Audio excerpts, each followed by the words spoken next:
உள்ள சத்துக்கள் பார்க்கலாம். நாட்டு மாட்டு தயிர், தயிரில் புரதம், கால்சியம், பாஸ்பரஸ் போன்றவர்களுக்கு தெரிய சத்துக்கள் இல்லை. அது தயிர் வந்து முக்கிய சத்துக்கள் வந்து அது நன்மையை பார்க்கலாம்.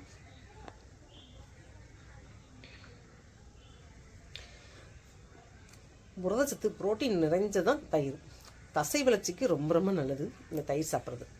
ப்ரோபயோட்டிக்ஸ் நிறைஞ்சது நல்லது. குடல் ஆரோக்கியத்தை மேம்படுத்தும் தன்மையுடையது இந்த ப்ரோபயோட்டிக்ஸ். இதில் நார்ச்சத்தும் நிறையா இருக்குதுல்ல.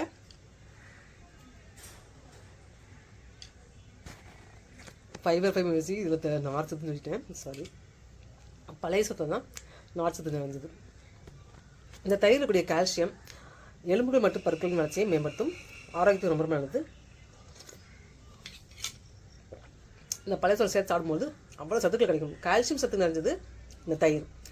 இதோட கால்சியம் வந்து தயிரில் கூடிய கால்சியம் பற்கள் மற்றும் எலும்புகளையும் வலுப்படுத்துகிறது. அதே மாதிரி இதில் கூடிய விட்டமின்ஸ் என்ன இருக்குன்னு பார்க்கலாம். தயிரில் கூடிய விட்டமின்ஸ் என்ன இருக்குன்னு பார்க்கலாம்.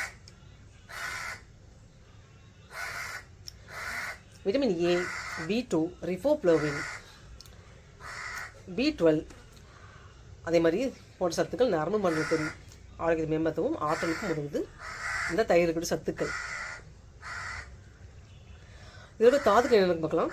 பாஸ்பரஸ், பொட்டாசியம், துத்தநாகம், ஜிங்க், மெக்னீசியம் போன்ற சத்துக்கள் தயிரில் நிறைஞ்சிருக்கு. தயிர் சாப்பிடும்போது தூக்கம் நல்லா வரும். ஏன்னா இருக்குது மெக்னீசியம் இருக்கிறதுனால தூக்கம் நல்லா வரும்.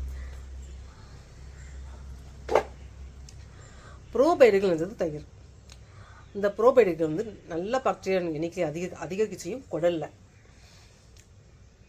செரிமானத்துக்கு ரொம்ப ரொம்ப நல்லது.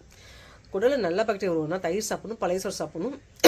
அதே மாதிரி இட்லி தோசை மாவு சாப்பிட்றீங்களா, அதுலேயும் வந்து அதுவும் ப்ரோபயோட்டிக்ஸ் நிறைஞ்சது தான். அதுலேயும் வந்து இந்த மாதிரி நார்ச்சத்துக்கள், செரிமானத்தை மேம்படுத்தக்கூடிய தன்மையுடைய சத்துக்கள் நிறைஞ்சிருக்கு.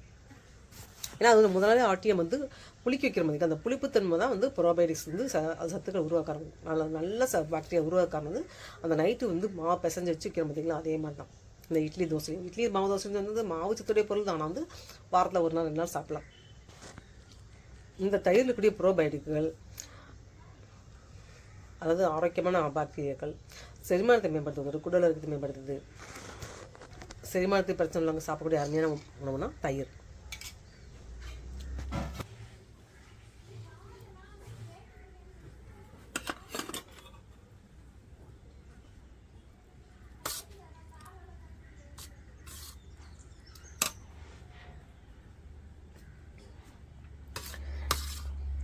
பழைய சோறு, நாட்டு மாட்டு தயிர், சின்ன வெங்காயம் இப்படி சாப்பிடும்போது அனைத்து விதமான சத்துக்களும்